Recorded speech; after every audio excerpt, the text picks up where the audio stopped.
Good afternoon, everyone. My name is Lauren Abner. I'm the technology consultant here at KDLA, and I'm very pleased to introduce Wesley Johnson, who does IT support for the Daviess County Public Library. Today, he'll be presenting Avoiding Ransomware, Cheap Solutions to Protect Your Network. Take it away, Wesley. Hey, thank you. I appreciate that. Hello. I am Wesley, and bear with me for a second because I am going to share my screen for the duration of this. We have some interactive stuff, and Hyper-V works much better if I'm not going directly through Collaborate. So let me do that before we start.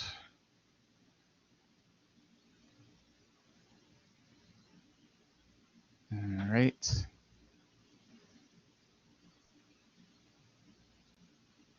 Okay, is everyone seeing my slideshow now? Hello? Are you there? Yes, I can see your slides. Oh, okay.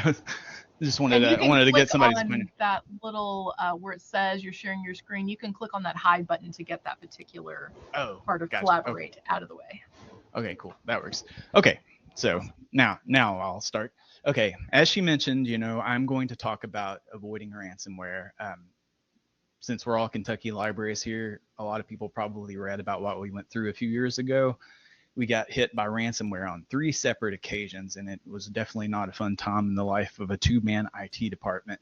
My boss spent the night here several nights. I know he had to watch the Game of Thrones finale while he was working on ransomware on his laptop. He wasn't very happy about that, and it was a mess. So what I hope through this presentation to communicate to everybody is what we went through, to give you some tips on how to handle the fallout from this. Dealing with the press, that was a lot of trouble. We were trying to think of one thing while dealing with the press. I want to tell people the steps we took afterwards, what we implemented as temporary measures, some free things that you can use, and then I'll end by going over some of the high-end things we adopted to help fight against this, because ransomware is everywhere. It is so easy for nefarious individuals to acquire ransomware. You can go out there and download pre-built packages and just basically put in information. I want this amount of money, this and that. You can generate a fake email and send it out without any kind of knowledge of coding. It's very easy to do. I was just at the doctor yesterday. I go to a doctor in Louisville, and they were having a lot of trouble with their systems. They told me they had just gotten ransomware themselves. So it can happen no matter how beefy your network is, but these tips should help. So I'm going to start out very basic. I don't know how many IT people we have in the crowd, just for those of you guys who might not be as familiar with some of these terms. So these are just a few definitions. Malware is software that is specifically designed to disrupt, damage, or gain an unauthorized access to a computer system. Spyware is software that enables a user to obtain covert information about another's computer's activity by transmitting data covertly from their hard drive. There are so many wares out there. That's why I wanted to start out with this. Adware is software that automatically displays or downloads advertising material when a user is online. I like to give an example of this. Back in my younger days, when I would not pay for music but download music, I used, I can't remember, I think it might have been LimeWire.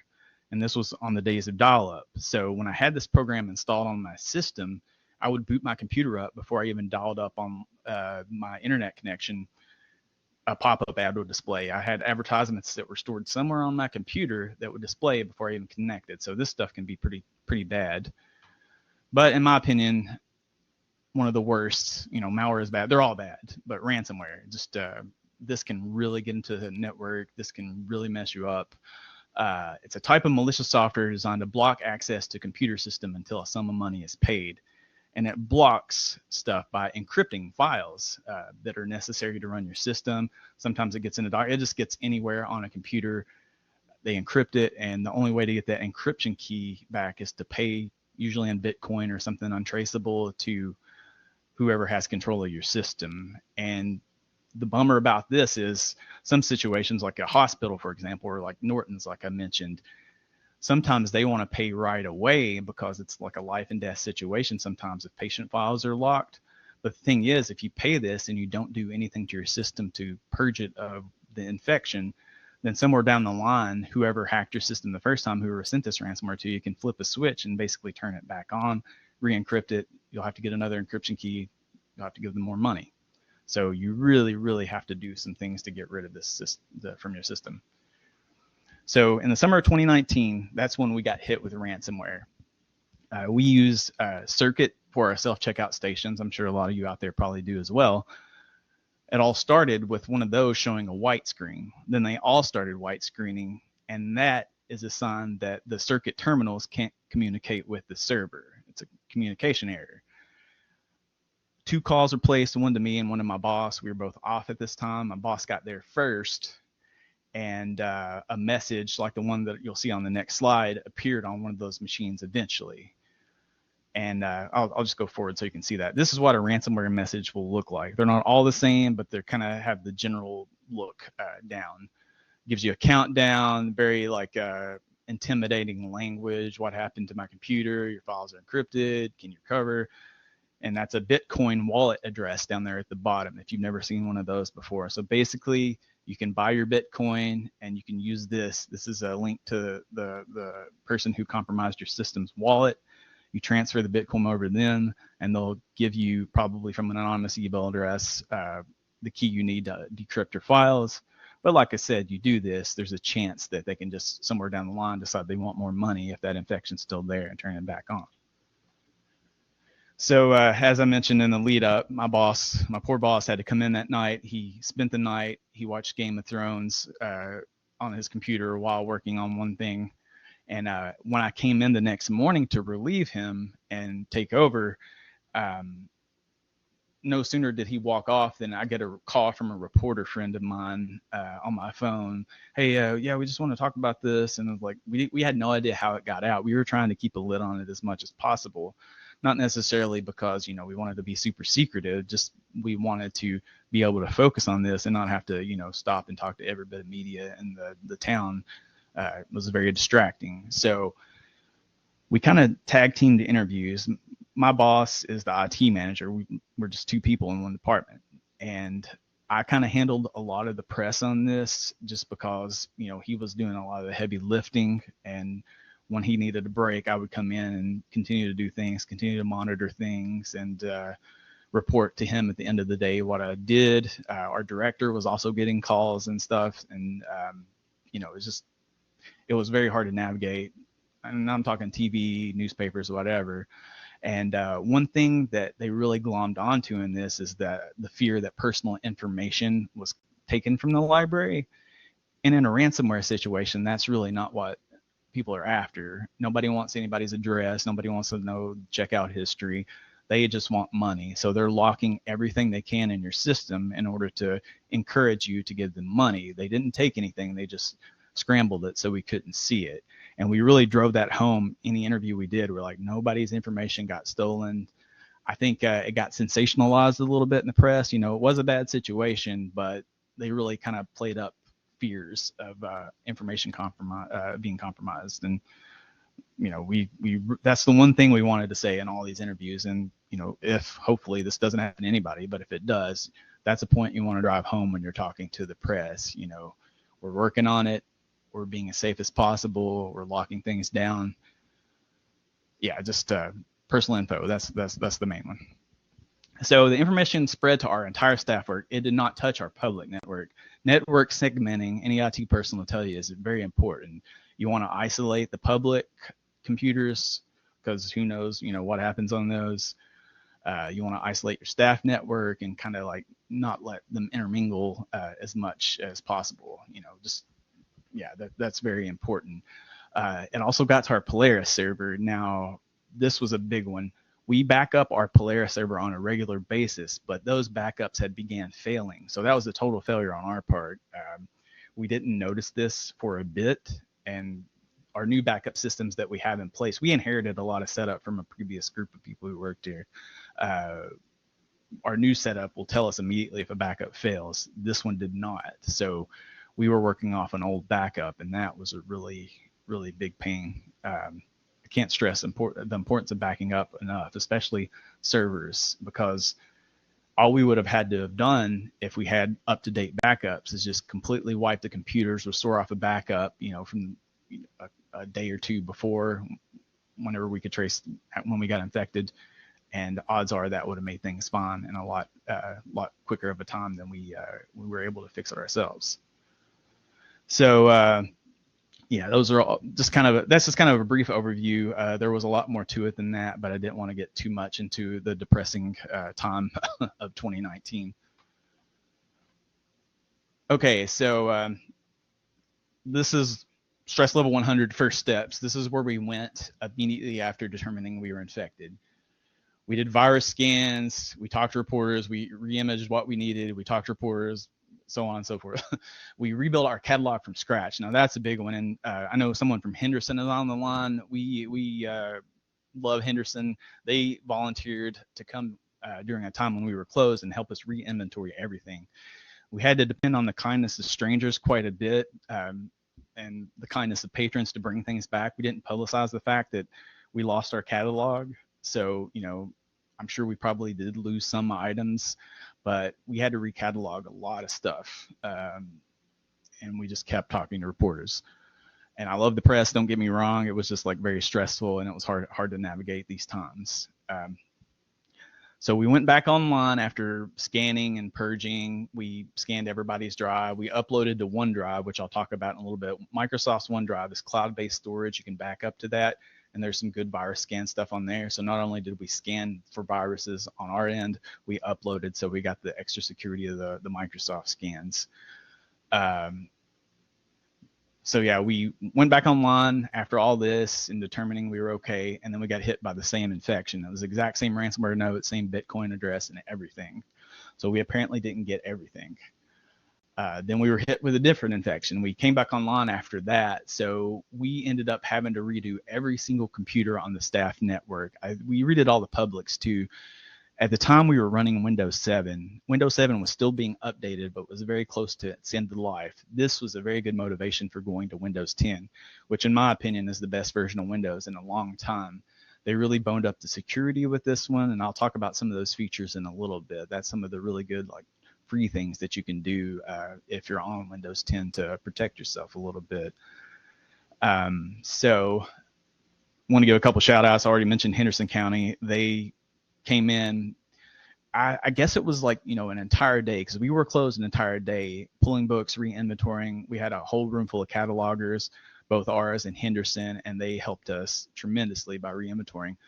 But somewhere in all this, I happen to think about BiblioCommons. I'm not for sure how many in the webinar today use BiblioCommons. It's a cloud-based catalog solution. It interfaces with our server, so it knows what our material is.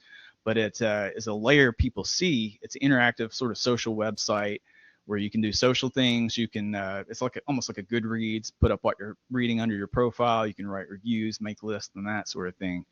When we went to BiblioCommons during this time when our server was down, it showed a catalog, and it didn't show any errors. What happens, since that's a cloud-based solution, is once BiblioCommons server connection to us was severed, it just displayed the last known good version of the catalog. So I'm thinking maybe there's a way to pull marks from this last known good version before we turn our server back on and restore a lot of these items that we lost. I got in touch with them and I was like, is this possible? I explained to them what we were going through, and they said, well, we've never done it, but we can certainly try. And lo and behold, they did. So we were in the middle of re-inventorying when we made this happen. So yeah, that saved a whole lot of work. So we owe a lot to Henderson and BiblioCommons. Okay, like I said, mass wiping of our PCs gave us a great opportunity to upgrade to Windows 10. This was like the year before Windows 7. I think it was going end of life that January, and this was the summer. So we were a few months away from needing to do this anyway. So that was a good thing for us. At the time, we were running a Fortinet firewall. So if there are any IT people in the room, you'll recognize that brand. It wasn't super robust, but it was enough for the network size we had. We eventually replaced that with the Sophos XG230 security appliance.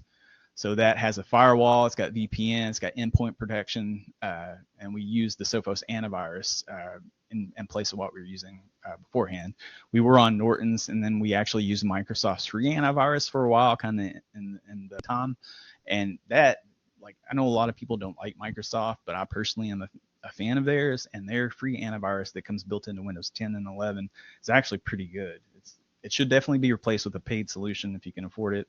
But we were in a pinch. We were trying to get things back online, and we switched to that. Didn't have any trouble with it. We also adopted the Ninja RMM service. That's like a remote support, which is great for COVID. As I mentioned, this was adopted before COVID, but it really paid off then, because we can log into any computer in the building from a central point, even at home, and update whatever. We can see task managers without even having to log into the computer. We can kill processes if there's anything weird going on with one. It's very handy. Also functions as an inventory and does a lot of other things. And that's one of the things I'll demonstrate to you in a little bit.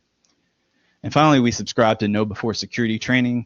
I can't stress how important it is to have well-trained staff when it comes to ransomware and infections and things like that.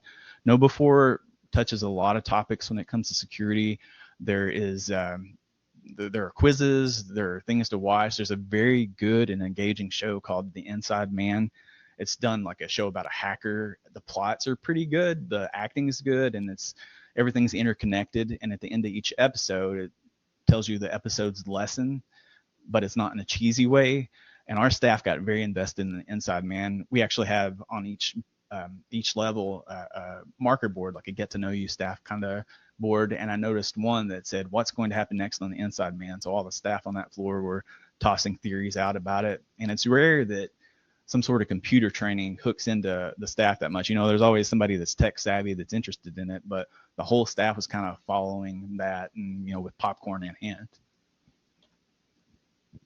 So one thing we already used at the time of the ransomware, and this is probably a reason that our our public network didn't get touched by the ransomware, is deep freeze. A lot of you guys are probably using deep freeze. I know Lauren mentioned before we started that somebody had some deep freeze issues they were maybe going to pick my brain about later. I love this product. It basically, when you install it, a frozen state is taken of your computer, which is like just a snapshot of the settings, programs, the exact setup of the computer. Each computer will revert to that frozen state after it's rebooted. So you can turn your computers on in the morning, and then whatever's downloaded, whatever's accessed between that point and the next time it's rebooted will get erased and it's restored to that morning point. So we have ours in the morning, we turn them on. At the end of the day, we turn them off, and then the next morning, whatever happened to that computer is gone. You can actually set Envisionware or whatever you use to reboot at the end of every session.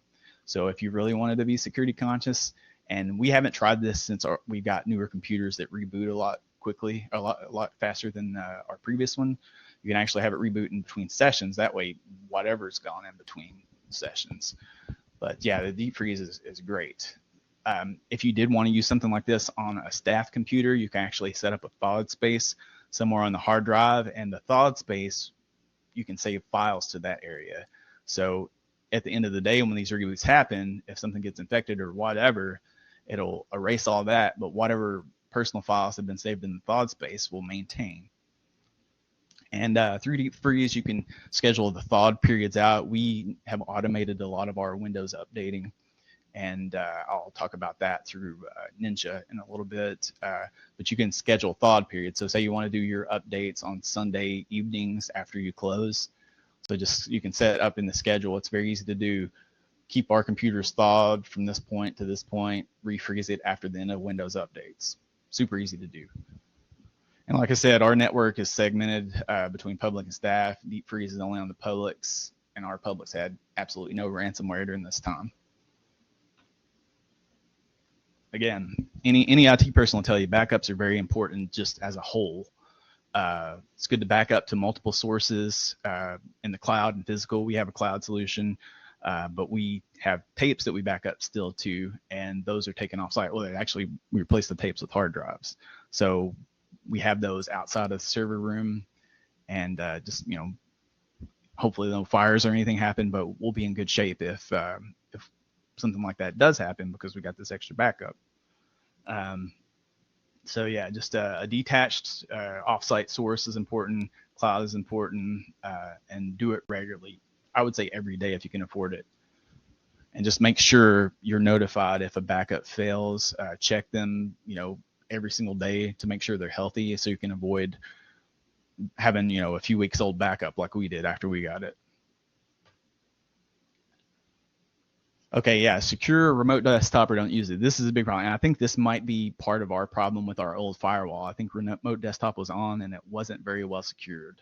So I think that's part of the problem with our ransomware. So remote desktop is just a way you can access computers remotely from, say I'm at home and I want to access a computer here, or just somewhere in the building or whatever. Just don't leave remote desktop on your firewall unless you have a very secure password. Yeah, so just can't stress that enough, because I do think that's part of our problem, or was probably part of our problem.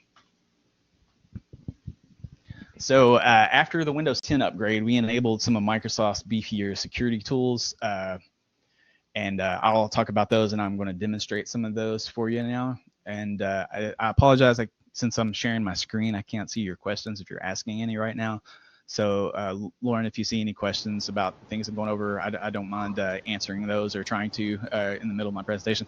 I'm very conversational. All right, well, we do have a question about deep freeze, if you've got a minute for that. Okay, yeah. So this is a more specific technical question from Gallatin County. Sean says, I have on and off been trying test deployments before purchase, but despite meeting minimum system and empty disk space requirements when trialing the non-cloud version, computers occasionally hard freeze while being used by patrons, requiring a hard reboot. It sounds like it might, yeah. Do you have tasks scheduled inside a deep freeze? Because I've seen things like that happen, like with when you really drill down into settings, and maybe something gets turned on and then turned off, but it doesn't actually fully turn off. Like it doesn't recognize that it's been turned off. I've never seen anything specifically like that with our installs, but I have seen like them randomly go into maintenance mode. That hasn't happened very often though. Like, so I would wonder if you're using the latest version, and if you're using the latest version, if you have anything scheduled, which if you're just doing a trial, I'd say you probably didn't have anything scheduled. Okay, well, Sean says tasks are scheduled, but only at night. Nothing should trigger during the day. I had scheduled a nightly update mode. What I would do is just create a brand new configuration file and set up everything the way you want it, and then add that new configuration file to the computers you're testing on. I would just blow that previous configuration file out altogether and start from scratch, because that's one thing. One problem I've noticed with this is just holding on to old settings and information, and even if it's something that you might not have set up. And the best way to do to kind of figure out what that is to just completely blow out the previous configuration and then reassign a new configuration to, even if you want to install a blank configuration, let it run a night just to see if it still does that.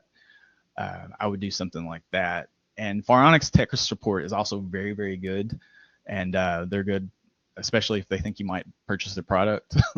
And I mean, I've had no problems with them. We subscribed to deep freeze for a very long time. I've been at this library for over 10 years now, and we've always had deep freeze. So yeah, I would try that and maybe give them a call if that doesn't do anything, because it does sound like you might have a bug there with the product. And also make sure they update ever so often, like any other product, sometimes more often than they should. But there might be a new version, maybe if you've had that version sitting on your machine for a while. It's definitely worth updating the main software and updating the clients too. And you update the main software you're using on your server or whatever you got it running on, and then you can update the clients to the new version through that. So just you can right click each client and update deep freeze through that. Just make sure you're running on the latest stuff. So yeah, step one, I would try blowing out the configuration and creating a new one. Step two, make sure you're updated to the latest version, both on the software you're using on your server and the client. And then step three is call them if that doesn't fix your issue. Okay, thanks for that. We just have a few comments, not really questions, but I'll read them off for your benefit. Sure. So from Scott County, Cameron says we had a lot of problems with deep freeze, hard freezing our Windows 10 public PCs.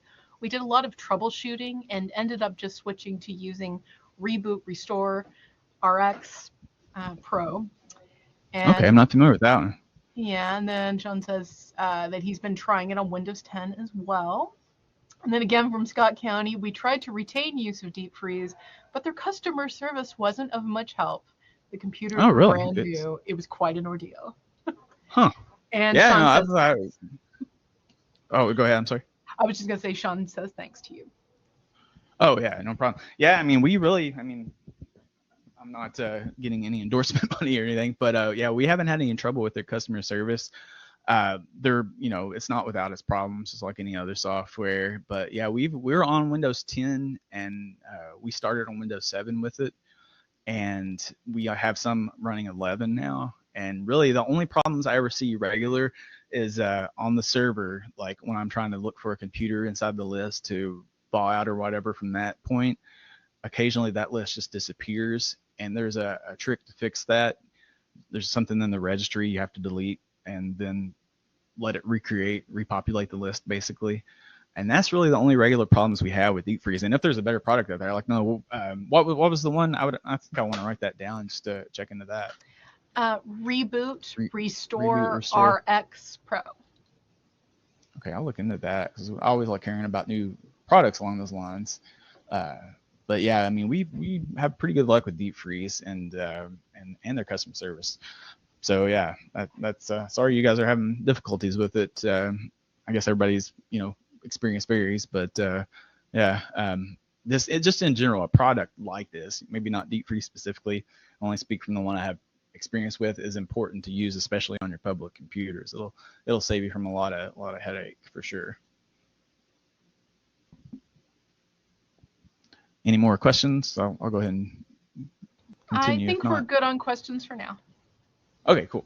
All right, so yeah, we enabled a lot of Microsoft's beefier security tools in Windows 10. And again, for all the criticism of Microsoft, I feel like the last two versions of Windows, they made giant leaps in the appropriate direction for sure. Controlled folder access and data recovery, these are really important. And I will demonstrate these in a second. Controlled folder access, it was originally called ransomware protection, and this was like a part of it. And newer versions of Windows, it's just kind of under the security suite, as they say. So basically, OneDrive is Microsoft's cloud-based storage. And if you have Office 365, which if you don't, that's something I recommend libraries look into. Office 365 is just a subscription service, and you can actually hook it up with your domain and have domain mail. If you get an email from us at dcplibrary.org, that is hosted through Office 365. We don't have our own email server in the building. We used to, but we had a problem with that getting blacklisted a lot for some reason. So we switched over to this cloud-based solution, and that gives us rights to use Microsoft Office. So every staff member has a license for the nonprofit edition of 365 through this, so they can go home on their own computers and download that because it's through their work email, and that's okay. And you also, I think, get a Minecraft educational license too, which I never really got deeply into Minecraft, so I haven't played around with that very much. And I know right now Microsoft Office 365, I think it's up to 10 accounts rather you can get for free if you're a nonprofit. You got to apply for it, but it's just a nonprofit. That's the only qualification. There is a very small price for above 10 if you're in the nonprofit space. But 365 is great. It gives you a lot of benefit. There's cloud-based email, cloud-based Office, and you can also actually download and install Office. But yeah, OneDrive is a part of that, and that's their cloud storage. And through the ransomware data recovery that you see on the left screenshot, you can set that up to where it'll automatically back up your stuff at your own discretion. So this is like kind of another look at OneDrive. It's just basically like Office 365 in general kind of looks like this. So the tiles up at the top left corner by where it says OneDrive, if you click on that, that'll let you get to the other Office apps. These are just files that I have stored in mine. And you can actually, it works like a Dropbox. So if I wanted to share one of these, I can get a link and send to somebody and give them permission to see that. And yeah, it's very good for backing up. As mentioned, there's virus scanning here that's pretty robust. So if you upload a file to this, it's going to check it before it lets it rest on your on their file space. So it's kind of a good secondary way to make sure you're free from infection. And Microsoft Antivirus, and again, if you can afford antivirus, you need to get a paid manageable antivirus. We only used this in the interim while we were going from, we upgraded Windows 10, and then while we were deciding what antivirus we wanted to go to, we used it. But it's impressive and robust, especially for a free tool. Protects against viruses and ransomware as much as, pretty much anything else. It's the updating and the scanning are pretty unintrusive. You're not going to notice it like dominating your computer like a Norton's or something from back in the day. But yeah, we continue to use this antivirus until the Sophos firewall and the Sophos endpoint protection, which Sophos is great. It is one of the best antiviruses I've ever used, but it is very resource intensive. So if you investigate getting this for yourself, just know that it's going to kind of like take up a lot of computer resources. So you should just make sure you at least meet the minimum requirements before moving over to that. We had to upgrade some hard drives and get more RAM for a lot of our stuff when we switched over to this because it rendered some of our older computers almost unusable. But yeah, so the Microsoft antivirus, if you're on a small network, if you got, 5 computers, 5 public computers or something, and you need something quick to manage those and protect those, keep those safe, it's not bad. Okay, KnowBe4. This is the staff training thing that I mentioned. They offer a lot of free security tools, and they're more like testing to find out flaws in your system or your network. They have a ransomware simulation called Ransim, and that basically runs a bunch of exploits against your system to determine weaknesses, and it'll give you a little report that you can see what you need to change. And this is more something that probably needs to be interpreted by somebody who's in IT, but it's pretty useful, and there's a lot of different things, and I'll show you their list of tools here momentarily. And then staff training, like I said, that's KnowBe4's bread and butter is that. KnowBe4 is a company that, I don't know if it was started by Kevin Mitnick, but he's heavily associated with it. Kevin Mitnick was one of the first widely prosecuted computer hackers, maybe even the first prosecuted one, and he really didn't do anything bad per se. He would break into networks, which is bad, but he wouldn't do anything. He was more like curious. This was at the dawn of computers really being more of a household thing. He would poke around in networks, look around, just figure stuff out just because he was curious, not because he wanted to do anything bad. But like a lot of hackers back then, he is now in computer security, and he works with this company in designing programming and things like that to educate people to be safe. Okay, so now here's the part where I'm going to switch over to a Hyper-V I set up with Windows 10 to demonstrate some of the more high-end things that we got in. And some of this stuff is not as expensive as you think it'd be. I don't know pricing offhand. I did write down some of it, but it's one of those things that you really need to contact a reseller and figure out the costs for your library. So let me bring this Hyper-V up.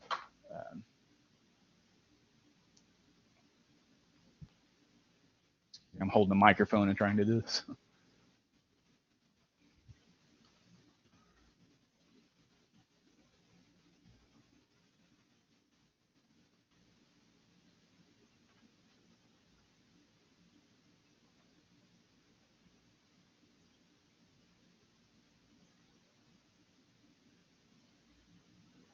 Can everybody see that okay?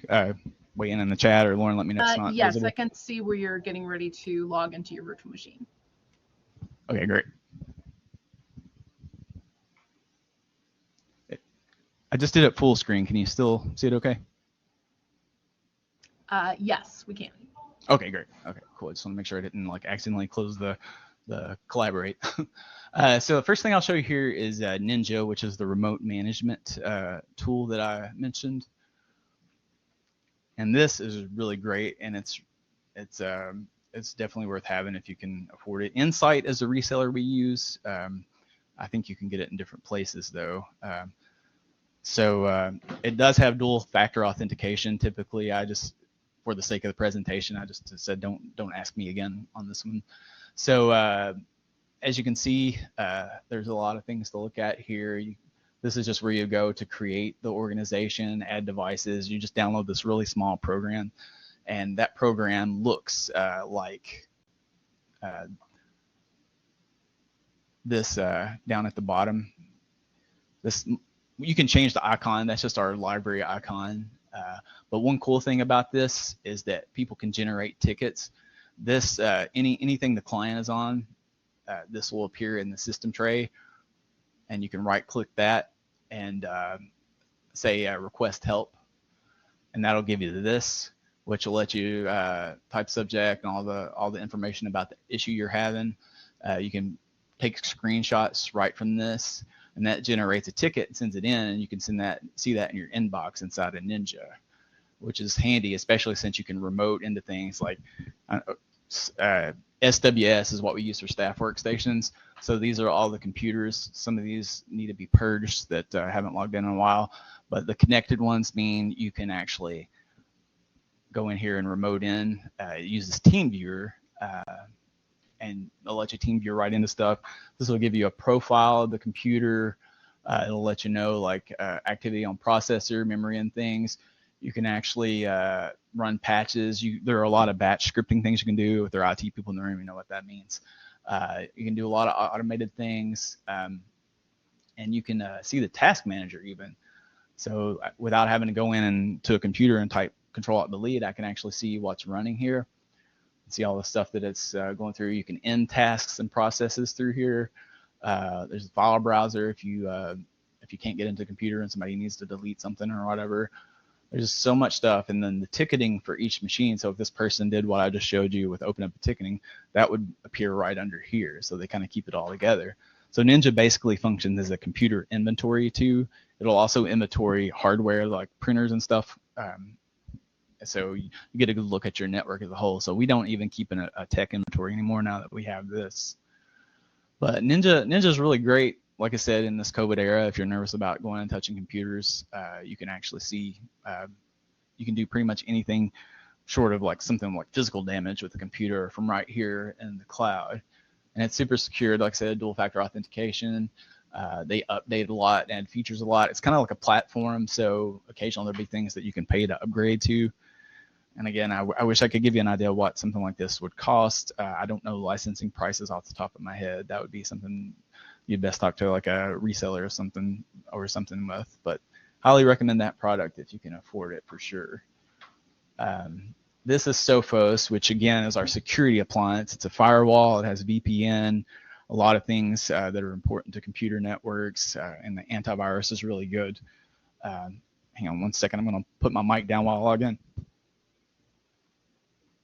And while you're working on logging in, I'll just add that in the chat, I've entered the contact information for a sales rep with Insight Public Sector. Insight has a state master contract for software, so you can contact Amy Hazard's team about Ninja, or also if you have questions about Microsoft licensing. Okay, cool. Yeah, and my manager handles all that, so it wasn't for certain about how they came into play and stuff. So he does all the purchasing. I just kind of get to play with the toys when they come in. So this is Sophos with the antivirus and the firewall. It's nice to have a central location to log in and see all this stuff. That I can show you this is back over on my computer. I can show you what the antivirus client looks like. I like this in that like it doesn't show the client that much.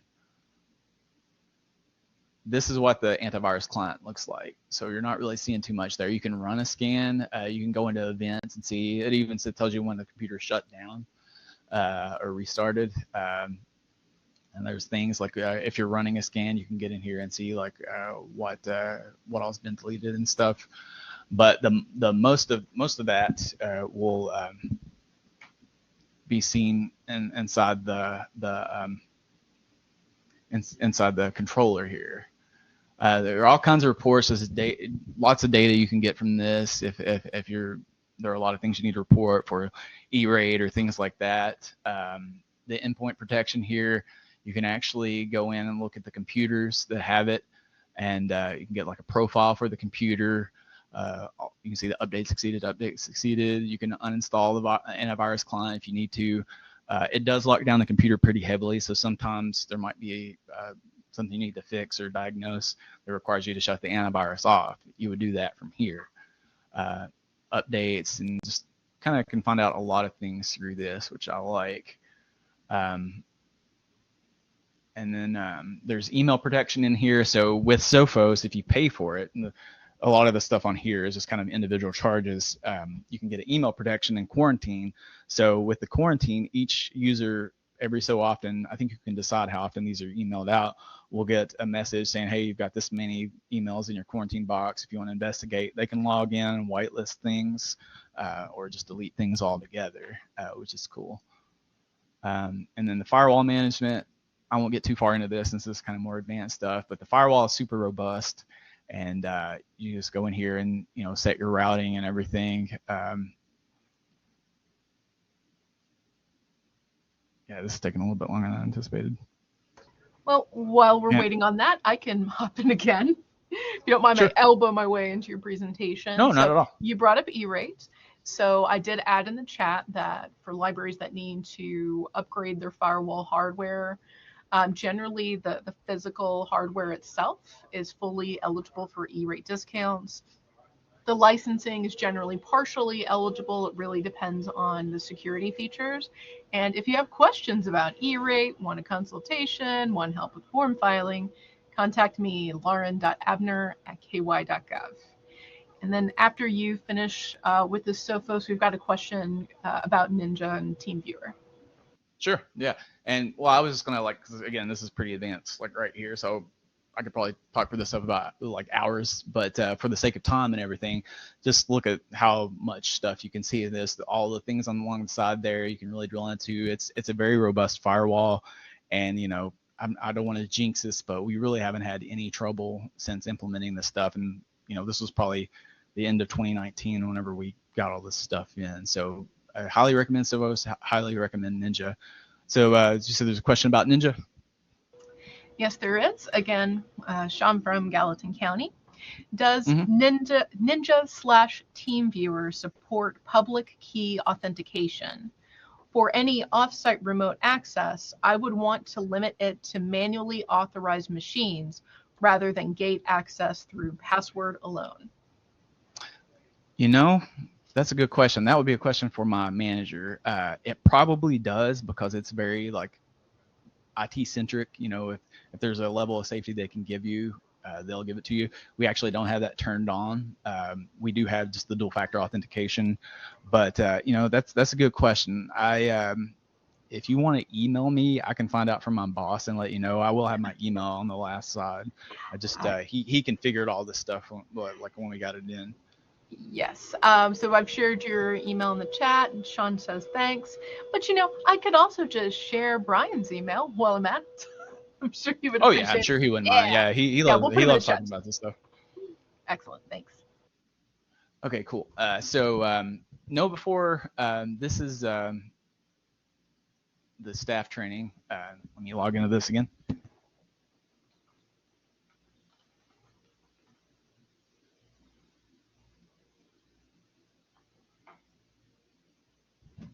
This is the administrative side of Know Before.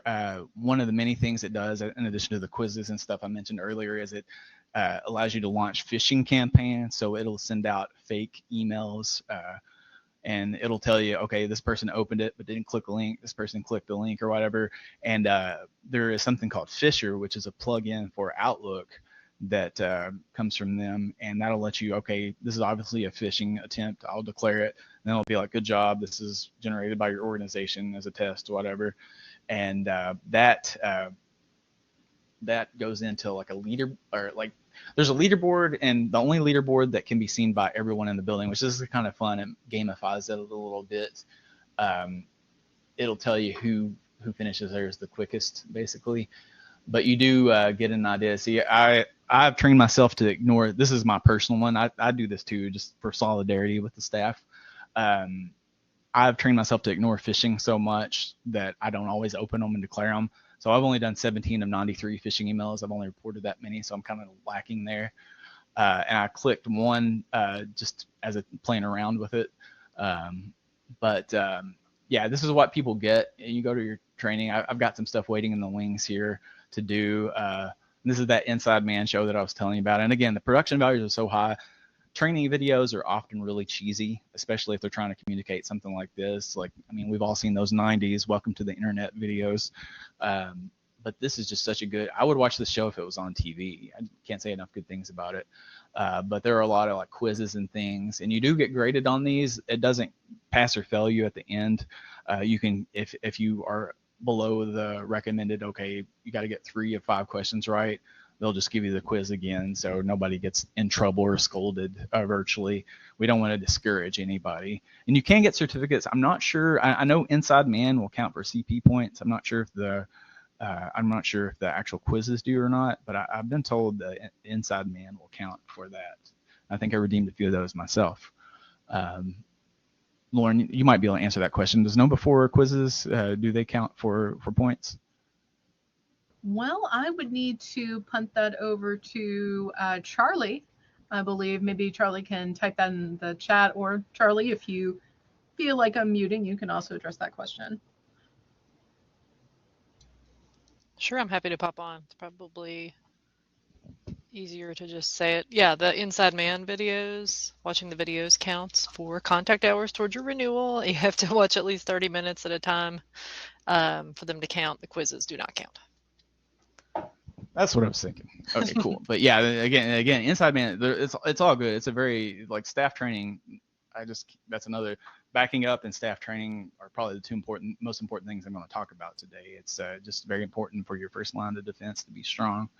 But yeah, there are some free tools, and I did download Ransom.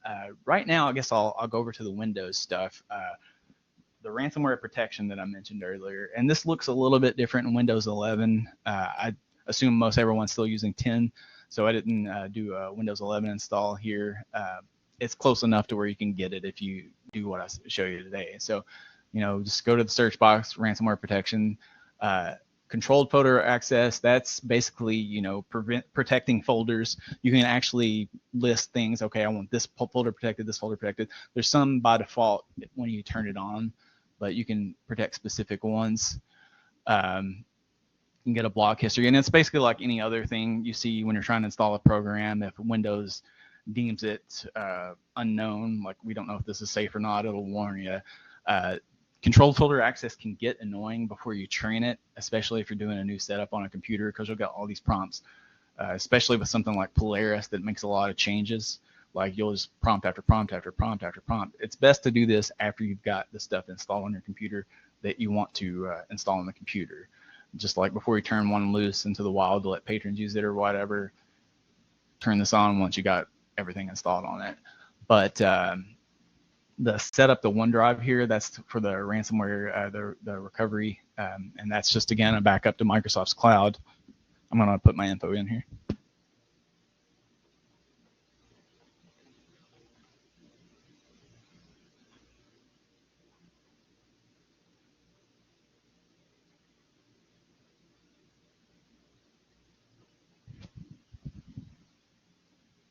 Okay, and that's the location of your OneDrive folder. Again, this is probably old hat to some of you people, but just for those who haven't used it, this will be a folder on your desktop that will sync to the OneDrive server, so you can drop things in there that you want backed up to the cloud. And just every so often, it'll sync up. You can put all your documents, pictures, and desktop, like all that stuff will be brought over. But then if you create a new folder that you want backed up, just drop it in there. So I just started my backup. Right now, everything's syncing, and there's not anything on this install really, so that didn't take very long. And you can set this, always available. This is just basic stuff here. This is all pretty much self-explanatory, so I won't hit on all of it. But at the end of the process here, that's going to be set up to where it'll back up every once in a while. And if you get ransomware, just restore off this and you're good. And then the Windows Security Suite, which contains the antivirus stuff. There's account protection. Microsoft really wants you to use a Microsoft account to set up computers. I don't do that myself because I don't like it. I prefer having just a regular account, like a a domain account or just like one on the computer. I don't like having everything under one email like that. But if it's a personal computer, that's not a bad idea. The Windows firewall, there's some people say if you've got a hardware firewall, you don't need a software firewall. If you do have a software and firewall, it might make things a little bit slower, but probably not enough to make much of a difference. Windows firewall is not the best, but it's not bad. And if it's the only software firewall you have, that's worth turning on. There are a lot of things in here that I won't get way into just because Microsoft does such a good job of explaining things. The reputation-based stuff, and whenever you turn on a lot of the stuff, if you come to a site that you know is good, like InVisionWare, we use InVisionWare's Cloud9, which I love. It's a great product. It doesn't know InVisionWare, Windows does. So when you try to get stuff from that, it'll say, we do not know this product. Are you sure you want to keep it? And it'll give all the warnings like that, even though we worked with InVisionWare for years. So if you turn some of this stuff on, it could become an annoyance. But if you're giving this computer to someone who might not be tech savvy or might not know, hey, I shouldn't install this, it's not bad to leave on, because you can always get around this stuff if there comes a time when they're trying to download something that they actually do want to install. And there's some stuff in here like device security, there's core isolation. I won't get into that. That's pretty heavy duty stuff there, but pretty much all the stuff that's left on by default, you can leave on. I do recommend if you don't have a paid antivirus, to use the Microsoft antivirus, at least until you get one. I would leave the firewall turned on. This again, if you're on a personal computer, it's not bad, but for a library computer, I wouldn't worry about that. And then the app and browser control, I would turn some of this stuff on. And those are just really, I know this is like I said, cheap ways to avoid ransomware. Those are really good for built-in things to Windows. I feel like those are going to help you out a lot. Here's some free tools from KnowBe4. They have so many of these on here. QR code phishing test. Like there's a thing. This was actually addressed in a quiz recently. Some people, with this being the COVID era, restaurants won't have menus anymore, and some of them they'll have a QR code at the end of the table, which you can scan with your phone, and you can get the restaurant menu. Well, some people are taping QR codes that are malicious over the top of these, which will lead you to a website that might infect something. So it's important to know what you're scanning with your camera now.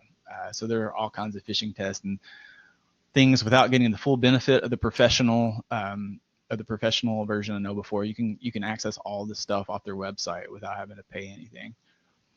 And I was going to show you. I know I'm getting close to running out of time. Let me show you one more thing. I didn't know I was going to go this far. Okay, so this is the ransomware simulator from KnowBe4.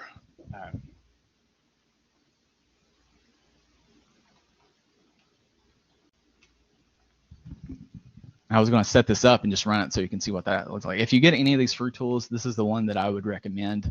And again, you might need, if you're not an IT person, you might need somebody to kind of interpret this for you. And I have now the ransomware protection turned on and the controlled folder access.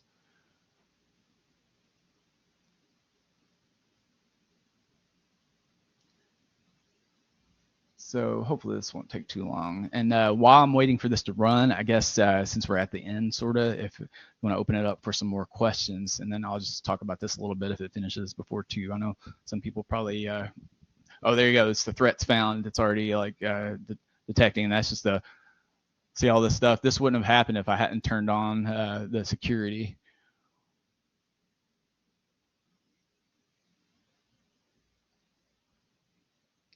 So yeah, it's kind of going to freak the computer out here for a little bit. So as I mentioned, this can be a little annoying, but it's good, and you're not going to get bombarded with these if you're not doing something like I'm doing right now.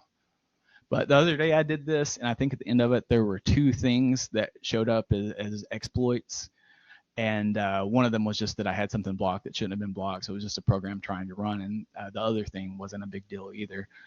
But again, yeah, so if while this is running, yeah, if anybody has any questions they want to ask through chat, I can't see the chat right now, so just let me know, Lauren, if there's anybody with any questions.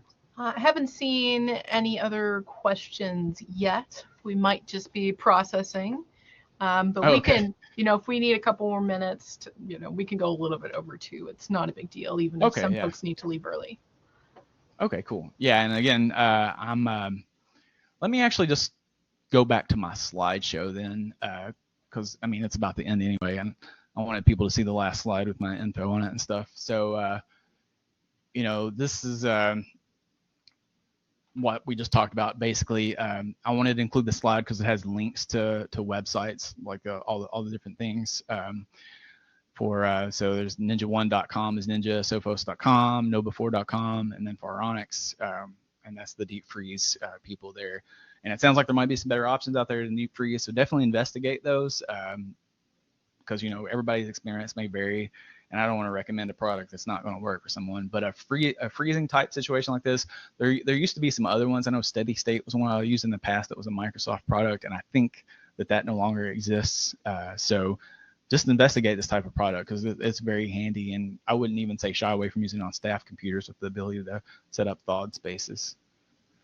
And I'll skip the video. I just want people to see this picture and my email address. This is me, my wife, and our animals. I got that for a birthday gift last year. I had an artist draw us. So we have 3 cats and a dog. But yeah, feel free to email me, reach out if you want to talk about anything different, or if you have problems with deep freeze, I'll try to help as much as I can. Not for Onyx tech support, but I'd be happy to try to suss something out if there's an experience that I've had with that product that others are having trouble with. Okay, it looks like we're finished here. So we do have a question. Oh, but before you get to that, we've got a question. Do any libraries you know of run Linux servers for backend services like catalogs? Heard of any of them being hit by ransomware? I don't. I like Linux myself. We don't use it here. We are mostly Windows based. We do have some Mac stuff, but I don't know of any stories. And Linux is a pretty safe operating system in my experience, and it wouldn't be a bad idea to have Linux servers. But yeah, I really can't think of anything. We're in such a Windows world. I know it's not always necessarily a good thing, but yeah, Linux is pretty safe, but I just don't know any specific stories about that. But as you can see with this, we have one vulnerable piece here, which would be worth investigating. It's a streamer program, and that's not something we do. This is, again, just a Hyper-V, so I haven't locked it down as much as I probably could. There's like incorrectly blocked, you'll get that. So for the most part, this one's showing up as pretty good with this professional tool to tell you if you're safe from ransomware. And I just don't have too much on here, so might be a little different if I've been using this Hyper-V for something other than this demonstration. And yeah, this is a tool you can get right from KnowBe4's website. You do have to give it an email address to get the download link and say how many employees and a phone number. I'm already a customer of them. They haven't bothered me since I downloaded this. I don't know. Your mileage may vary, but I feel like it's worth it to get access to some of these tools and maybe talk to somebody a little bit more, because KnowBe4 is right up there with Sophos and Ninja for a recommended product if you're wanting to get something that's a little more heavy duty. But I guess that's really all I have. I'm happy to take some more questions. I did have a gas leak near my house, or I smelled gas right before I started this presentation, so I apologize if I seemed a little rattled whenever I got here. I think it's fine. I called the gas company, so so I do apologize if I was a little rattled. But again, feel free to hit me up if you have any questions about this stuff, and if I don't know the answer, I'll definitely look it up for you. Excellent. Well, thank you very much, Wesley. I haven't seen any additional questions, but do have a lot of thank yous in the chat. And also, Cameron says, great picture. I certainly agree. Oh, thanks. Yeah, that's the lady I found on Etsy. If you can zoom in for the name of the artist, she's from the Ukraine actually, and I thought she did a great job. It was a fun anniversary gift for sure. Awesome. Well, I guess that'll wrap us up for now. Thank you very much to everyone who attended and interacted. We really appreciate it. And if you're still on, we do have a link to our survey. that you can take. You'll also receive that later via email. So thanks again very much, Wesley. And to Thank you. everyone, enjoy your afternoon. Bye.